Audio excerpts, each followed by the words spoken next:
Hello, everybody, and welcome to the Entertainment Headquarters, and welcome to another retro classic movie show. And joining me is my amazing co-host, Mr. DJ Anubis of the Metal Tavern Radio. What is up? So, if those that are not familiar with this show, we basically month to month pick a movie. So last month was my pick. This month is my good friend's pick, Mr. DJ Anubis. So his pick, of course, is none other than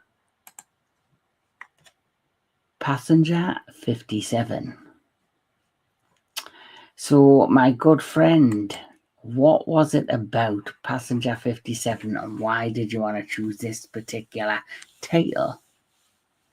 Well, it's one of those films that kind of gets looked under the radar a little bit sometimes when you think of like action flicks and action stars. And obviously Wesley Snipes has a brand name for himself, but mainly through the Blade series and stuff like that.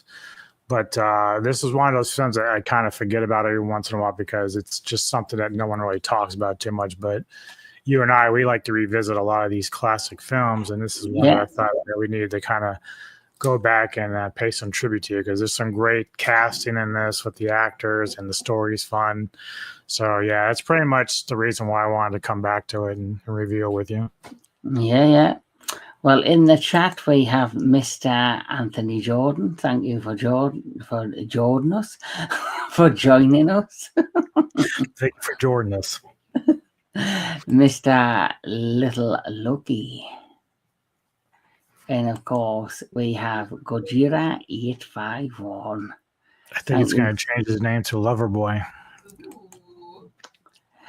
Mr. Loverboy or Gojira Omni. You never know. Gojira Omni.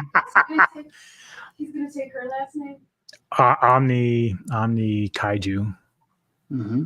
And we're also, look, I still need to watch this one. You're missing Surprised out. you hadn't seen it. Yeah, you're missing out. So this particular movie, Passenger 57, I had only ever seen this once.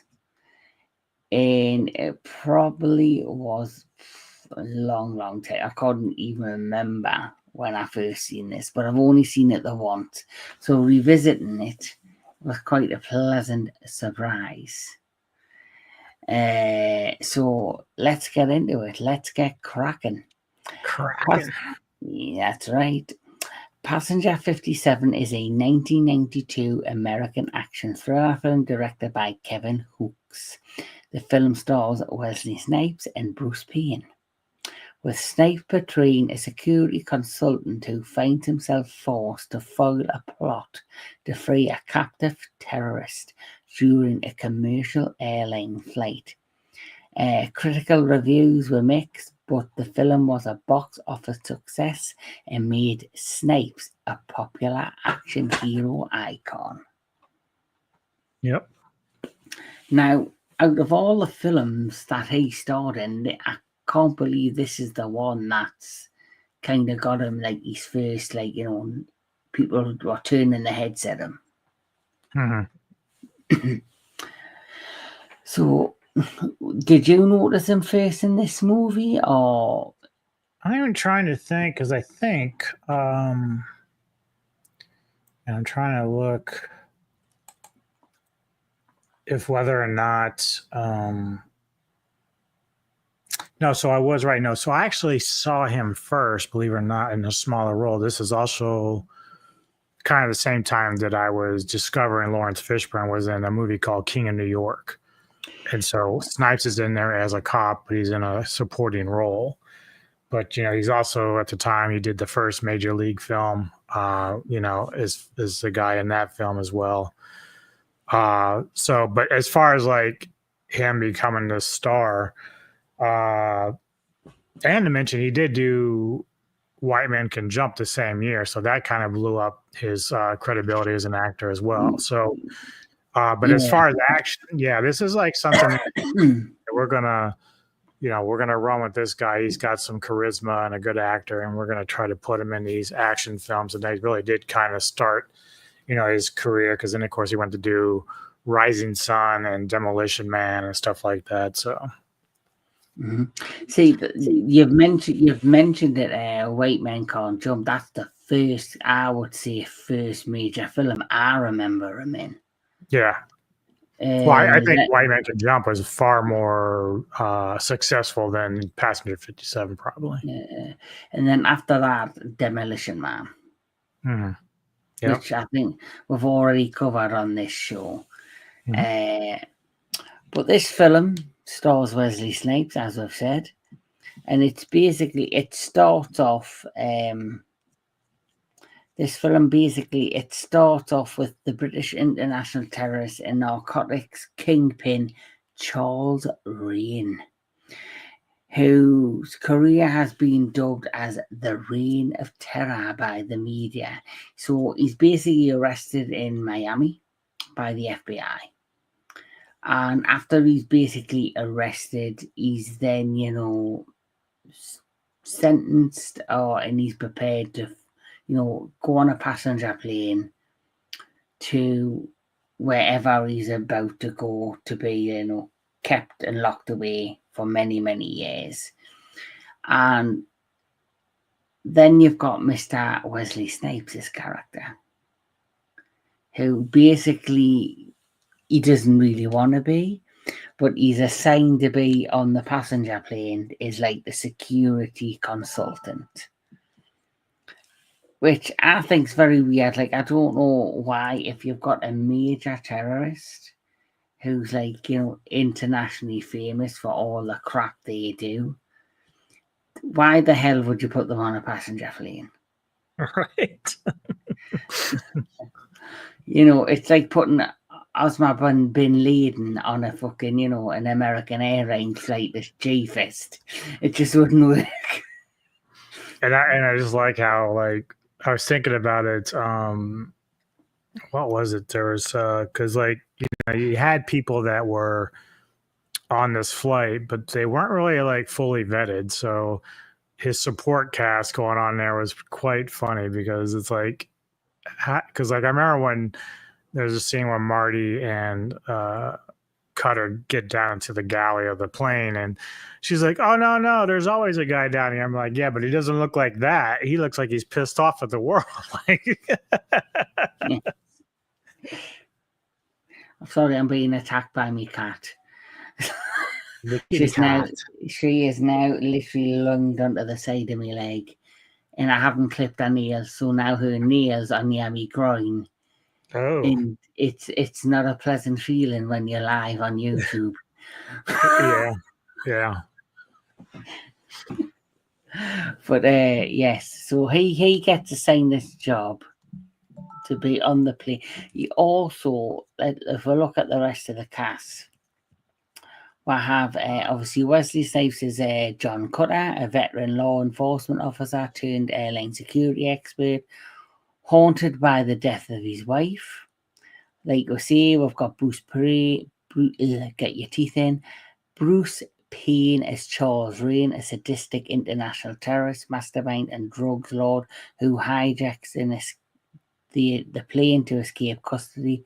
You then have Alex Dasher as Marty Slayton, a flight attendant on board the jet. And she is one hell of a good looking woman. Yeah, I kind of go back and forth between her and Elizabeth Hurley, who looks fantastic in this film. So there we have our Mr. Wesley Snipes. Oh, you were talking about Snipes. Okay. Oh, no. Well, he is a good looking man. I would not say no. Bruce Payne is amazing. I love him in a lot of films. He's such he's underrated actor. And then we have this beautiful lady. And as you mentioned, we have the lovely Liz Haley. Who still looks great, by the way, these days. She still looks amazing. Mm-hmm. Now, this shot alone, I'm happy. Don't get too excited. And then we have Mr. Jake Hall saying hello. Welcome, Jake. Thank you for joining us.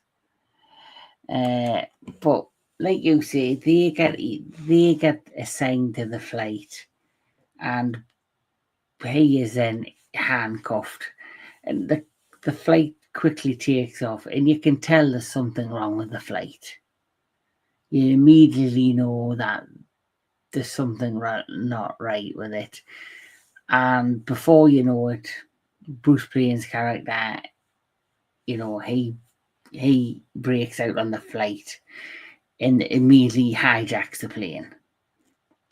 So, but the action sequences right at the beginning, I think, are really good. Yeah, I was going to say too, one thing that I did like about this film a lot is it's not a long movie, but it does a good job of paying attention to details, like especially with the actors. So especially with Hurley. So she's playing a stewardess. And so early in the film, there's this mother and her child sitting kind of next to where Rain is, and he's in cuffs and everything. So the kid's just like kind of goofing around. He's like,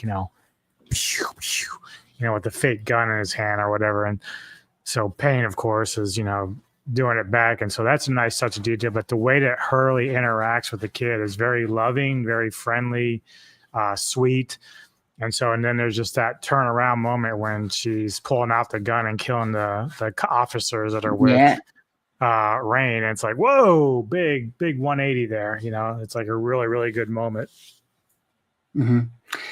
I really like John Cutter's character as well. It's like So, like you've mentioned, Hurley, how she is, and how they suck her in with her character, with the families and all this. Sorry, my cat's distracting us. And then I like how he got this backstory with his wife as well. Yeah. I think that plays a major part in the movie. How obviously he had his issue, the backstory with his wife. And that's basically how he probably was a security guard on planes and all this, and he kind of took a back seat because of the situation with his now deceased wife, and now he's kind of not forced, he's kind of made aware of what was going on. So he then actually gets put on the plane. And it so happens that when he gets put on the plane, one of the people that he's kind of a dick to is the air steward on his flight. Yeah, so he has this training that he was doing for online stewardess and flight attendants, and so she, at the beginning of the film, during their training session, stomps his foot and they manage to, like, one of the passengers takes the gun from Snipes because he's the guy playing the bad guy in this scenario, but Snipes is angry at her because, like, yeah, you would have done that and you would have cost a lot of people lives because they're trying to be a hero. He's like, next time, just do what you're told. But yeah, so they had like a butting of heads, but yeah, he brought up Snipes' past his Cutter's past with his wife, who was killed in a convenience store robbery gone wrong. And I do like, there's a moment where there's a lot of stress going on and tension, and then he's trying to because he's confronted with Marty, who's somebody on that plane with him during the hijacking, and he says, "Lisa, listen." He's telling her, he's calling her the wrong name because he's remembering his wife being kind of confrontational as well. Because even Del Vecchio, who played by Sizemore, he understands that Cutter went through a lot of pain with his loss of his wife, and he says, "You know what, though? That girl reminds me of your wife with the attitude." So I think that was part of why Cutter kind of called her by the wrong name, because it was the same things that would happen. Yeah. Yeah. And it really kind of builds like this trust between the two of them. Like, he's a hard ass to her. She sees him on the plane and she goes, like, because he was a dick to me in the train, and I'm going to be a dick to him on the flight. Unknown to them, though, the majority of the crew are terrorists themselves. They're in disguise. Now, do you remember, like, so in this movie, the old woman that gets sit down next to him earlier in the film? Yeah. Do you catch the reference that she's doing? I'm sure you're old enough to remember. I just don't know if you remember right now, like, what the reference is there with that. So obviously Marty is annoying Cutter because, like, she's pissed off about the training thing. So early on, he's like, "Can I just have some aspirin or something?" She's like, "Sure." And then she's like, "Everything to make your flight much easier, Mr. Cutter." So she's just being sarcastic. And so she goes and fetches this older white woman who sits down next to Cutter, and she's like, "Oh," she's very talkative. So she's doing this on purpose to annoy Cutter. This is clearly to annoy Cutter. But yes. The woman's like, "Oh yeah, I watch your show all the time." Ooh, ooh, ooh, ooh. And it's like she's thinking he's Arsenio Hall, and so I'm laughing, like, "Oh yeah, I forgot that part. That is so good." Because actually, if you look at Wesley Snipes back in the day, it looks kind of like him. Yeah. Yeah.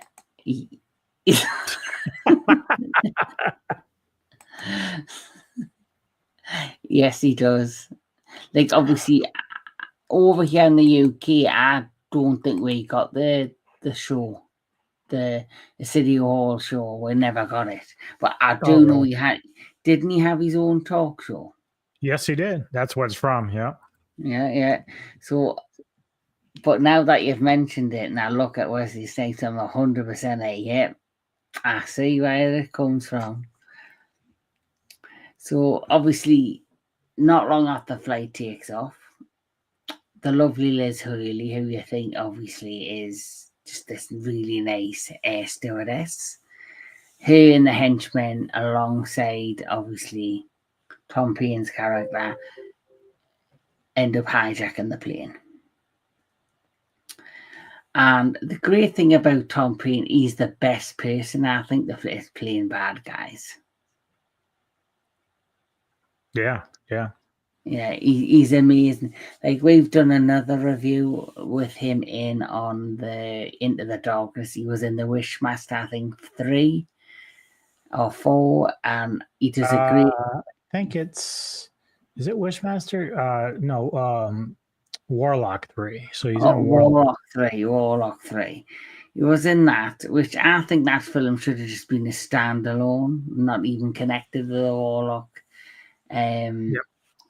series. But I think he does a great job in that, and everything he does, he's amazing in. Yeah, he actually in October when we start doing all the werewolf films, part of my one segment that I'm doing, the werewolf mayhem, Full Eclipse has Bruce Payne in it, and he's a villain in that. He's very, very good in it as well. So I don't even think I've seen Full Eclipse. it's good. It's good. It's fun. Oh, I probably missed out on a bad movie or a good movie. No, it's actually good, and it's kind of funny too because I don't think I know, but so obviously Payne was in Warlock 3, but Paula Marshall, who's also in Full Eclipse, was in Warlock 2. So there's a connection there with that. Yeah. So, cut aboard the plane. He's on the plane with them, and this event happens, and immediately he's like put into this scenario that he doesn't want to be in. Because I think he's still haunted by the memories of his wife. And obviously, he's now got, Morty, who he was in his training class. And then I guess he has no choice but to kind of take it under the wings to try to sort the situation out. And, he gets to a point where he gets at the back of the plane and, he's handcuffed and all that stuff. And there's that one scene, which is my favourite scene, and he goes, always black, bet on black. Yeah, he has that call with Rain, and it's right when he cuts the gas line to the plane to force it down the land, and so Rain's like, yeah, it's pretty ingenious. Rain thinks of himself as like this master genius. In fact, again, earlier in the film when he's actually been apprehended and he's got his lawyer there, his lawyer's like, yeah, we'll use your background as an insanity plea, and he gets really mad about that, so he just uses his finger to hold this guy, like, give him pain or whatever, and he's just like, yeah, don't ever say that. You're gonna say, what is his name again? Charles Rain is not insane. And he keeps repeating it. But yeah, so that call when, Cutter talks to him, he's like, you ever play roulette? He's like, on occasion. He says, always bet on black. And he hangs up. It's a great moment. Yeah. And I like when obviously the plane has no choice, but it gets lowered and they're heading out, and it does eventually land. But where do they land again? Is it it's at Louisiana?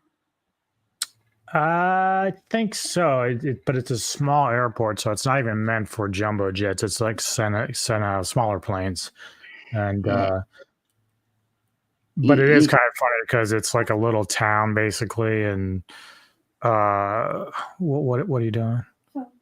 Oh, that didn't tell me anything, But yeah, so it's a small little town, and the airport's not very big, but it's like a hick town too. So they've got like maybe 3 or 4 cops, and the lead cop, I forget his name, is it Biggs? He's quite funny, actually. He's very funny. Well, at first I thought he was gonna be like, like a cop out there, like see a Rambo, like just didn't give a shit, and he bullies everybody, and but obviously what ends up happening is when the plane lands, Payne's character is like, I want it refueled because he knows what's happened. And he goes, if you don't, he obviously shoots a passenger and the passenger falls. He goes, if the more you waste my time, I'm literally going to shoot a passenger. And then Biggs basically gives up and goes, right, and I'll refuel your plane. And at the same time, you've got Wesley Snipes' character who's like trying to figure out how to like stop them or convert them more from taking off. And there's a few amazing action sequences in throughout, like with Wesley Snipes' character, which really, for me, started to shine and really showcase how much of an action star he was going to be in the future. Like, who, no one could have predicted he would have went from Passenger 57 to Blade.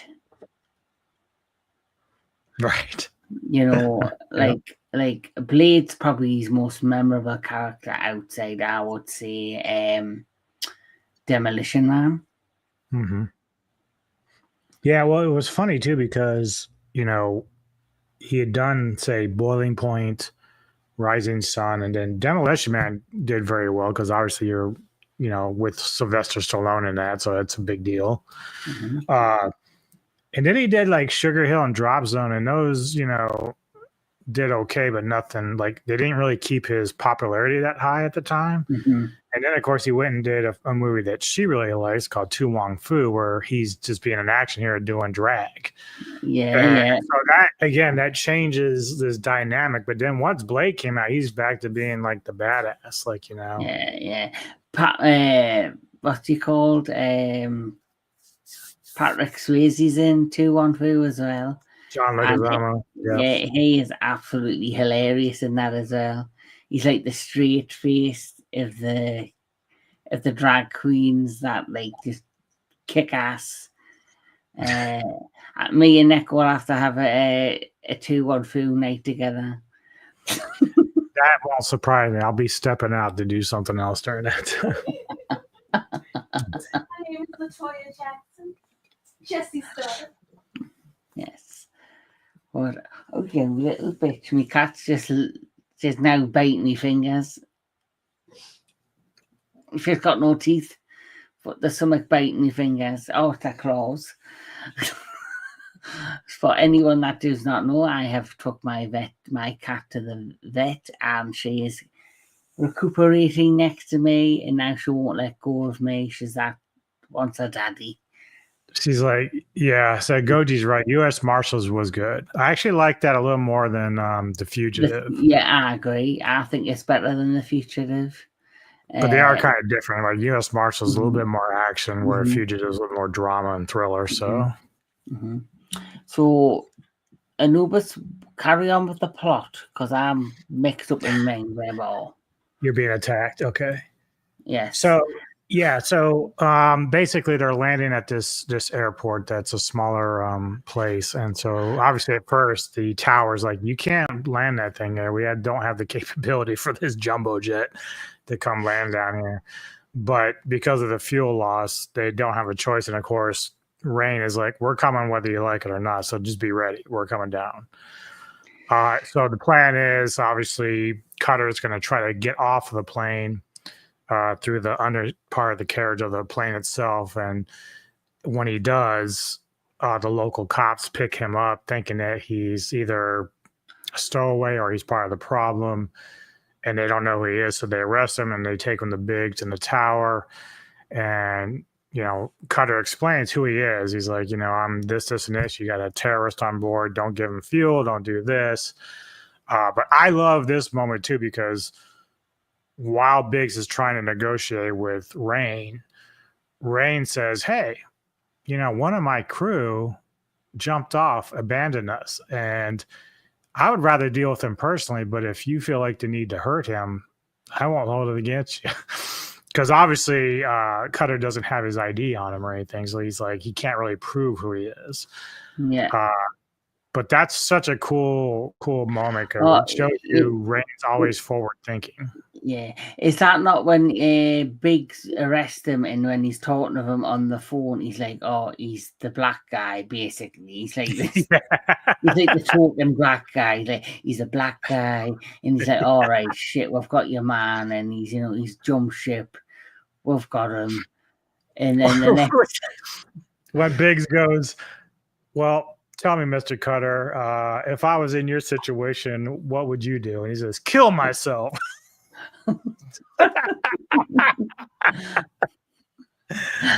Oh, shit. Kill myself. Yeah. I mean, Never seen U.S. Marshals or this film, but it's all good. Spoil away. Look, man, if I had to treat you like Olvin and where you haven't seen anything, I need to slap your hand. Okay? Yeah, we'll send Luna on you. Look at that. This is my cat, Luna. She's not very well, bless her. So I'm a bit distracted because she keeps chewing me fingers, even though she's got no teeth. Maybe it feels good. Maybe it's like a chew toy. She's like, it's like her gums. I think it's to relax her gums, bless her. Yeah, she probably wants like something to chew on and make her feel better or something. Look at them eyes. Look at them eyes. Luna, sleepy Luna. Although we know you're biting daddy, so you're not that sleepy. No, she's like literally chewing down on me fingers. So where are we now? Because this bitch has got me distracted. They go to try to take Cutter to like maybe the local cell or something, and he fights off the two cops and runs out because he knows that Rain is going to get off the plane and try to escape while the rest of the terrorists stay on the plane and try to get it back in the air. So he jumps on, he steals like a cop's motorcycle and he starts going to, there's a local fair nearby with the Ferris wheels and stuff like that. So Rain and a couple other guys are over there trying to secure a car to take off in and try to get out of, sneak away basically. But they see Cutter coming, so their plan is to have one guy still go and secure a car, but Rain and the other guy are going to try to lure Cutter in to kill him, like to get him off their tail. Mm-hmm. But the cops are also still following Cutter, so they think that, he's part of the problem too. So, yeah, they're all at this like little fair, and Rain does eventually get arrested again. Like they finally catch him. But the other guy that was with him, Cutter's able to like kick him off the Ferris wheel and he like falls to his death. So it's another terrorist, John McClane style killed off. Can mark it on your hand. Yeah. That scene's quite. I remember. Yeah, that scene. I've literally literally 10 minutes before the stream. I finished the stream.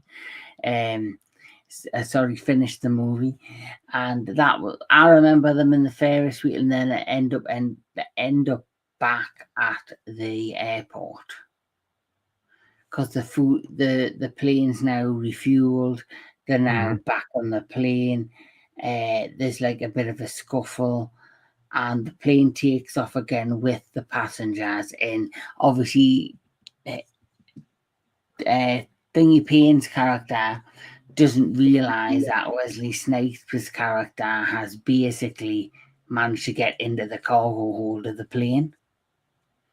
Yep. And this sets up like him trying to sneak around to the point where he manages to fight off everybody else.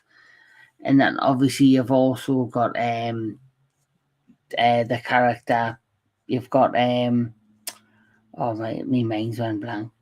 You've also got Alex Dasher, Morty's character, who's fighting off Liz Haley's character, Sabrina's character.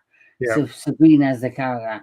So that's another thing I like, because like you see, Liz Haley's character starts off as like this very sweet, caring air stewardess. Then she shows her true colours. And she really like it, and I like the fact that because of that she showed the switch. Yeah, she basically shows her versatility as an actress, how she went from Mrs. Sweetness to this hard-faced British bitch.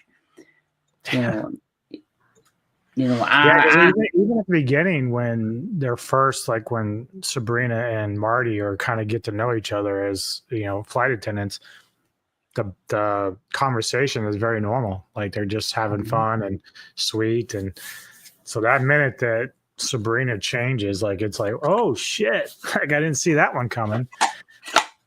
But I also like supposedly Sabrina is like Rain's like right hand person, so I obviously think they're like lovers on some level. Just the implication there, because obviously Rain kind of does what he wants, so like he's kind of like flirting with Marty at times, and so that pisses off Sabrina, and she's just like rolling her eyes and walking away and stuff like that. But yeah. Like, I was expecting it to be, like Die Hard with a Vengeance, how Jeremy Irons' character has that blonde girl, and he even takes on the others, and he's like in the middle and ready to bang her. And it's very sensual, very sexual. I was thinking that was the kind of relationship him and Sabrina were going to have. Yep. I thought they were going to show like she was like the head honcho, but like even though she is important, he kind of passes her by in many ways. She's just like another toy of him. Yeah, and the thing is too, like of all the henchmen, she's the one who survives. Like Cutter only ends up knocking her out, and so I always found that kind of weird. I don't know if that was just deliberate, or if they figured, hey, we're not gonna kill a woman on a movie or something. I don't know. But well, it was like the 90s. It was like the late 80s, early 90s. They were still willing to take risks back then. Like, like I remember like Double Impact with Jean-Claude Van Damme, where you had women there and they didn't give a shit about women and that. They used to beat the shit out of each other, or they used to get beat up by the men in it. So for me, I would say this, even though it's a decent action movie, it's very soft on the violence. Yes. Compared to a lot of other 90s movies. Yeah. Yeah. Like if I've mentioned. But I do remember, like, when I first saw it, I was probably, what year did this come out? 92. So I was about 22. So like, I probably sat there when they put her in the back of the car, Dan. It's like, well, I'll take care of her. She's still alive. Sure, I can fix her. Like if you had like a female henchman in like past movies, like in that same era or before, or like you would have had if a female henchman failed, the boss would have just put a gun to her head and blew her brain out. You know what I mean? And there wouldn't be enough fighting to show it. Well, just like was it you mentioned, like the Die Hard stuff, like Live Free and Die Hard, the main villain girl in that, McClane drops her down an elevator shaft. So it's like, he's not afraid to do that kind of stuff. He's like, and look at like Sharon Stone in Total Recall. Yeah. Oh yeah. Easy. Yeah. So I don't know if it was just the script and the story. Like, yes, it was. Yeah, it's got violence, but it's not like the Die Hard violence or the heavy violence that we're used to in the 90s or the 80s. This for me is more of a softer action flick compared to what we're used to in that time frame. But I still enjoy it. For me, though, it's the one-liners and the chemistry between Wesley Snipes' character, exactly, and the character of Alex Dasher, who plays Marty, and I think that's what made him stand out and become a star after this particular film, is because I think they seen money in him, because they said, yes, it's not the action film or the violent action films that we're used to in the 90s, but this man's got money written all over him. I agree. And it's like you see, after this, he went on to do Blade, but like another early 90s film, Demolition Man, look at the violence in that. Yeah. A lot different. So basically, once he comes up from the cargo hold, him and Bruce Payne's character have like this final confrontation, and he basically knocks him out of the plane in really shitty CGI.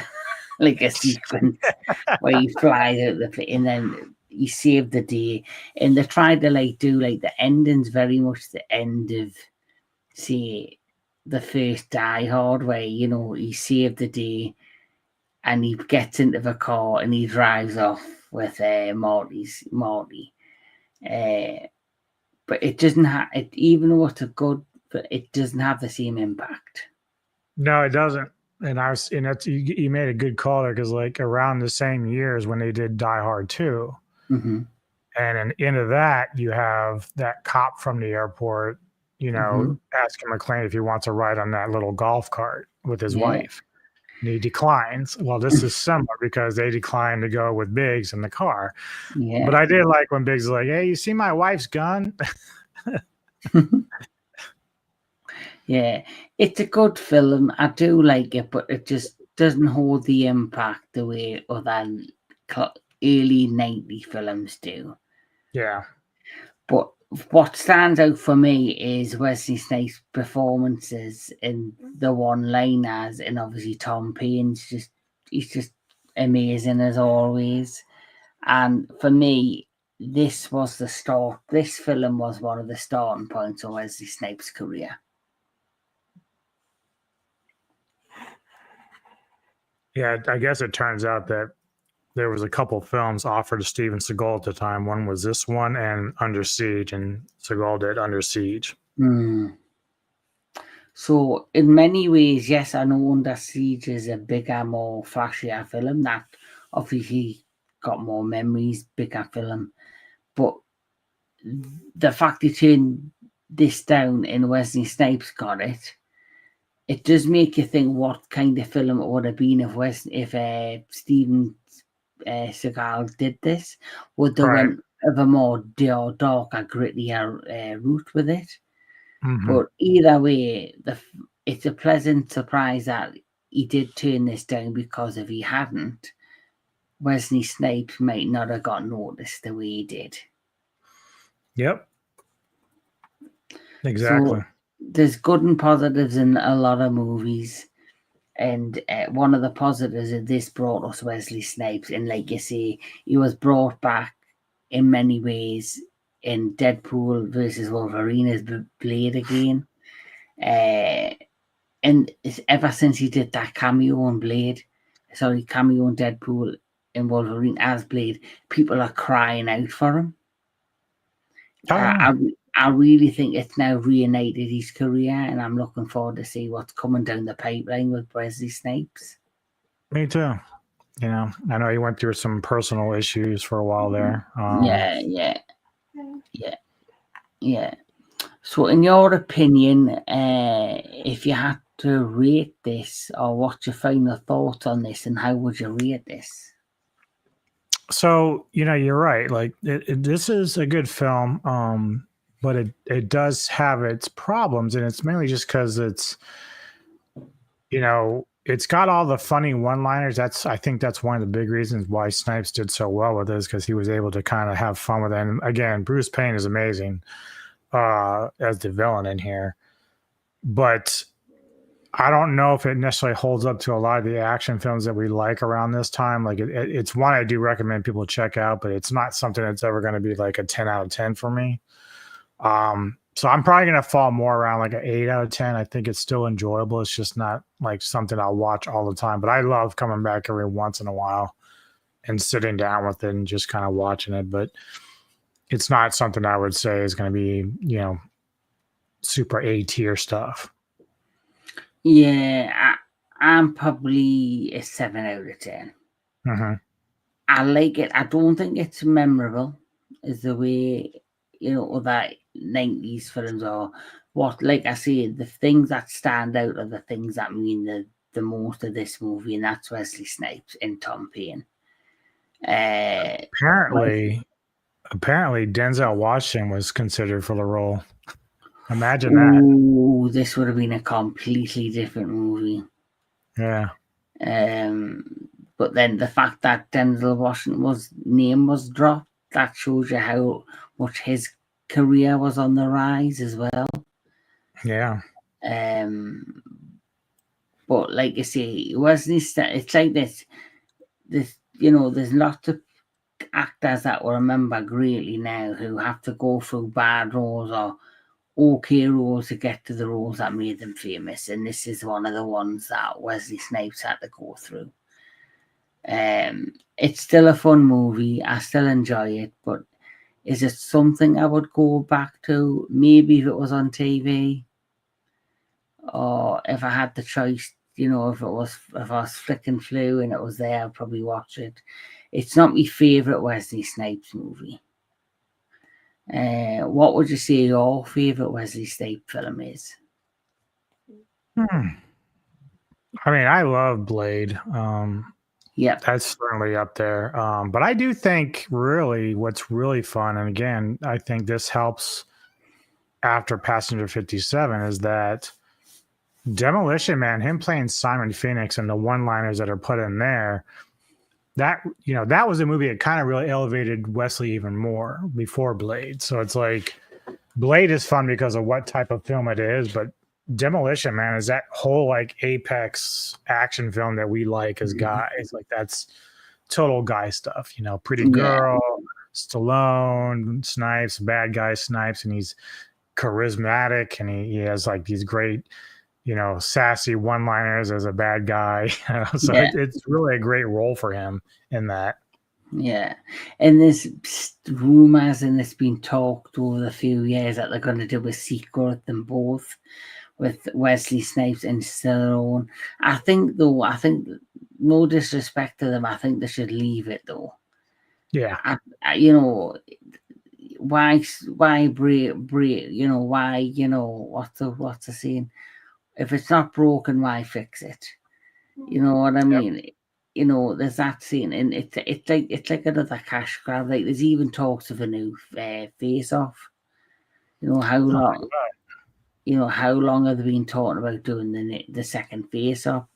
And apparently the script's getting written, and it's, you know, in the pipeline. I'd rather them just leave it and, you know, let us remember the greatness of the originals. Like, I know Neko was watching the new Roadhouse. Oh my God. Dude, I watched like 5 minutes of that and I could not take it. I literally just changed it because then I noticed some other things, and I don't really want to get into all here, but again, gender swapping roles just because you want to do it makes no sense to me. Like, I hate that. Yeah, it's bullshit. It's like I watched all of the last Roadhouse, and oh my God. Conor McGregor, why? And now and then listen, they're doing a sequel, and apparently Dave Bautista signed up to be the villain of the second movie. Is it like a sequel to Roadhouse? The sequel to Roadhouse, yeah. So Bautista's actually, because his career's on the rise, he signed up to be the villain in the second Roadhouse. He's also signed up to play the Kurgan in the Highlander movie. Yeah. So there's a lot coming his way. But since we're talking about a lot coming people's way, what's coming to the Metal Tavern Radio? So later tonight, I will be doing another Vintage Cult Cinema, this time with Olvin, and we are going to be tackling The Last Boy Scout with Bruce Willis and Damon Wayans. Then tomorrow for Silver Screen Savants, it's my pick of the week for that, and I'm choosing one of my all-time favorite horror films, Suspiria from 1977. Going into next week, my Ghouls pick will be, and I think we're actually having Olvin as a guest on that as well. We're going to be doing a movie called Yummy. It's like a zombie movie from a few years ago. So we'll be reviewing that on Ghouls of Midnight for my pick. And then I think you and I are getting together on Friday of next week to do Lone Wolf with Dub. And we're starting our whole like samurai and martial arts month. And you and I will be covering Ip Man with Donnie Yen. So we're also doing, I think, Friday, or we're not doing Into the Darkness, the 18th. Let me double check here. So We're doing is it the 12th or the 18th. 18th? So that's of September or October. September. So a Thursday. Yes. Okay. Yeah, I don't have it on my schedule yet, but yeah. I'm sure it is. We are doing the Into the Darkness, and we're doing the well, it's next week. It's next. Is it next Friday? Let's have a look. So we're there next. My calendar's all over the place. So Into the Darkness, yes, it's the 18th, and we're doing it's at 6 p.m. my time. We're doing The Hills Have Eyes franchise. Okay. But yeah, I also know we're doing your cinematic synergy pick, which is 47 Ronin this month. Yes, so that's probably a bit later down, but yeah, we're doing that as well. Mm-hmm. So yes, that's what's coming up. I'm also going to have a unboxing video for my new Spiral Studios statue, which is going to be released some point this week. But for those that do not know, next month is a big month on the entertainment headquarters because all regular shows are going to be put on hold for a month, as we are heading into October. There's a lot of samurai content coming this month, but next month in October, we are going to be doing the month of the werewolf, Fear the Wolf. So that is going to be a big month, because that month, literally, it is going to be nothing but werewolf content on the channel for me and Mr. DJ Anubis, and for all of our guests that are going to be added to the channel throughout the month. So I'm really looking forward to that. So my next pick, which for retro, it's probably not going to be till November. But I think in the back of my mind, I've already got an idea what it's going to be. It potentially could be a horror film. Ooh. So, because I've never done a horror film on the retro yet. True. It's always been action. It's always been like a thriller movie. Although, didn't we do? I mean, it's still action, but didn't we do I Come in Peace? And I think that's sort of a little bit horror-esque. Yes. Oh, I Come in Peace. Did we do that? I think we did. I'm pretty sure we did. Mm-hmm. Oh, yes, I Come in Peace. Yes, we did. That was like action, Christmas action horror. And yes, it is a Christmas film. He's nipping that bud right away. Yeah. So all I can say is, everybody watching, thank you for watching the Entertainment Headquarters. Please like and share and subscribe to the channel. And if you haven't, please like, share, and subscribe to the Metal Tavern Radio. Because guess what? He's amazing. His channel's amazing.